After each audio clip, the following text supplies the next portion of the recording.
আইপিএলে আজকের ম্যাচ ছিল হায়দ্রাবাদের সাথে মুম্বাইয়ের। হায়দ্রাবাদ ১৬২ রানের টার্গেট দেয় মুম্বাইকে, আর মুম্বাই সেটা ১৮.১ ওভারেই জিতে নেয়। মুম্বাই জিতে চার উইকেটে।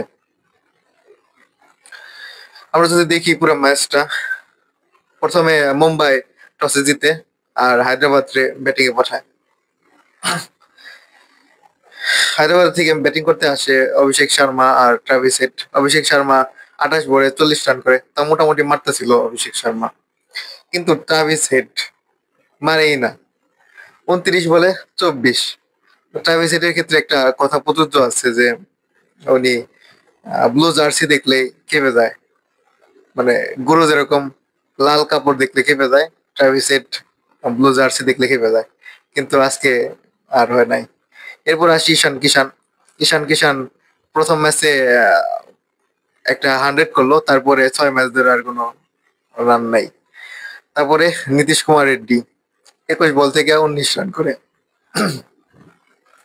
এরপরে আসে হেনরি ক্লাসেন, উনি ২৮ বল থেকে ৩৭ রান করে, কিন্তু ভালোই মারতেছিল উনি। হেনরি ক্লাসের জন্যই ১০০ রান হয়েছে, ১৬২ রান হয়েছে, ১৫০ রানের উপরে গেছে। তাছাড়া হেনরি ক্লাসেন না থাকলে ১৬২ রান জীবন হইতো না, ১৫০ রানও হইতো না। এরপর আসে অঙ্কিত ১৮ রান করে, তারপর আর কেউ নাই। আমরা যদি দেখি মুম্বাইয়ের বোলিং, দীপক চাহাল ৪৭ রান দিয়েছে।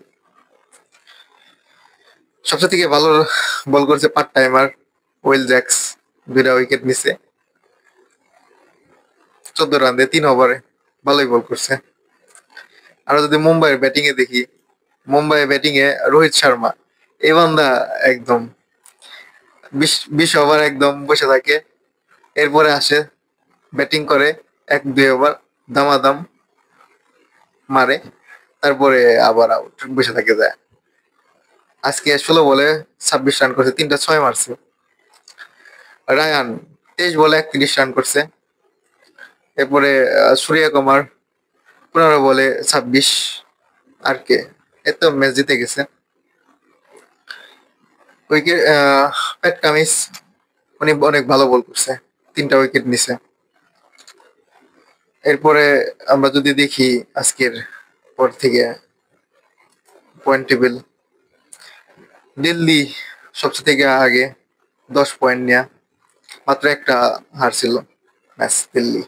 এরপর আছে গুজরাট, আরসিবি, পাঞ্জাব। মুম্বাই আছে ৭ নম্বরে, আর ৯ নম্বরে আছে হায়দ্রাবাদ। আর সবার লাস্টে সিএসকে, ধোনি থালা ফর এ রিজন।